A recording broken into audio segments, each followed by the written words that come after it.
ஒரு ஜாடிக்குள்ள ஒரு 100 கருப்பு எறும்பை உள்ளே போடுறோம், 100 சிகப்பு எறும்பை உள்ளே போடுறோம். அது பாட்டுக்கு வாழ்ந்துக்கிட்டு இருக்கும். அது பாட்டுக்கு ஒரு ஓரத்தில் இந்த சைடு அந்த சைடு வாழும். அந்த ஜாடி எடுத்து படபடன்னு குளிக்கிட்டு வச்சுருங்க. இந்த கருப்பு எறும்பு மேலே சிவப்பு எறும்பு மோதும், சிவப்பு எறும்பு மேலே கருப்பு எறும்பு மோதும்.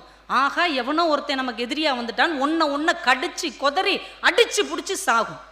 ஆனால் தன்னுடைய எதிரி கருப்பு எறும்பு என்று சிவப்பு எறும்பு நினைக்கிறது, தன்னுடைய எதிரி சிவப்பு எறும்பு என்று கருப்பு எறும்பு நினைக்கிறது. ஆனால் 200 எறும்புகளுக்கும் தெரியவில்லை, ஜாடியை குலுக்கியவன் தான் தங்கள் எதிரி என்று 200 எறும்புகளுக்கும் தெரியவில்லை. இதோ எறும்பு கதை நினைக்காதீங்க.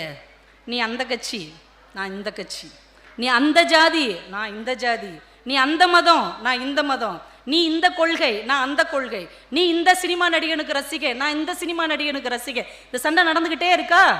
இது நாம போடுற சண்டையா? மேல இருந்து எவனோ ஒருவன் நம்ம வேலையை கவனிக்க விடாம இந்த குழப்பத்தை உண்டு பண்ணி கொண்டே இருக்கிறான். நாம ஜாடியை குலுக்கணும்னு விட்டுட்டு எவன் மேல வந்து விழுந்தானோ அவனை கடிச்சு கொதறிட்டு இருக்கிறோம். அப்ப இந்த புரிதலில் இருந்து நாம் ஒரு தெளிவான முடிவு எடுத்து வாழ வேண்டும் என்றால் நிறைய வாசிக்கணும். ஏன்னா இது நல்லதுக்கே காலம் இல்லாத ஒரு காலம். ஒரு ஆடும் குதிரையும் ஃப்ரெண்ட்ஸாக இருந்திருக்கு. அதேபடி ஆடும் குதிரையும் ஃப்ரெண்ட்ஸாக இருக்க முடியும்னு கேட்கக்கூடாது. கதையில் எல்லாமே நடக்கும். ஆடும் குதிரையும் ஃப்ரெண்ட்ஸ். ஒரு விவசாயி வீட்டில் 2 பேரும் வாழ்ந்துட்டு இருக்கிறாங்க. திடீர்னு குதிரைக்கு ஒரு வைரஸ் நோய் வந்துருச்சு. அந்த விவசாயி ஒரு டாக்டரை கூட்டு வந்து காமிக்கிறார். என்னன்னே தெரிலங்க, சொனங்கி படுத்து கிடக்குது, என்னன்னு பாருங்க. அவர் பார்க்குறாரு, ஐயோ ஒரு கொடுமையான வைரஸ் வந்திருக்கு, நான் ஒரு 3 நாளைக்கு மருந்து தர்றேன், அதுக்குள்ளே அது எந்திக்கலைன்னா ஏதாவது ஒரு முடிவுக்கு வந்துடும். 3 நாளைக்கு மருந்து கொடுக்குறாரு. பாடுக்கு ரொம்ப டென்ஷன். ஐயோ நம்மளுடைய ஃப்ரெண்டு ஏதாவது ஆயிடக்கூடாதுன்னு அதை தட்டி எழுப்புது. எந்திரிச்சிருடா, இல்லைன்னா உன்னை ஏதாவது பண்ணிடுவாங்க, 3 நாள் தான் டைம் இருக்குது, எந்திரின்னு அதை தட்டிக்கிட்டே இருக்குது. 4வது நாள் திரும்ப டாக்டர் வர்றாரு. ரொம்ப கஷ்டம், இன்னைக்கு ஒரு நாள் பாருங்க, இது எந்திரிச்சு நடக்கலைன்னா இதை கொன்றுங்க, இல்லைன்னா வைரஸ் எல்லாருக்கும் பரவிடும்.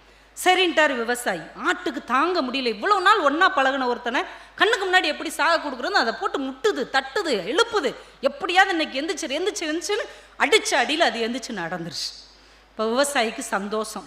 டாக்டர் சாயந்தரம் வர்றாரு. டாக்டர் சார், நீங்கள் தான் இந்த குதிரையை குணப்படுத்திட்டீங்க, இல்லைன்னா எனக்கு எவ்வளோ லாஸ் ஆகிருக்கும். நீங்கள் நாளை காலையில் நம்ம வீட்டுக்கு வாங்க, இந்த ஆடை அடித்து உங்களுக்கு விருந்து வைக்கிறேன். எப்படிப்பட்ட காலத்தில் வாழ்கிறோம் பார்த்தீங்களா?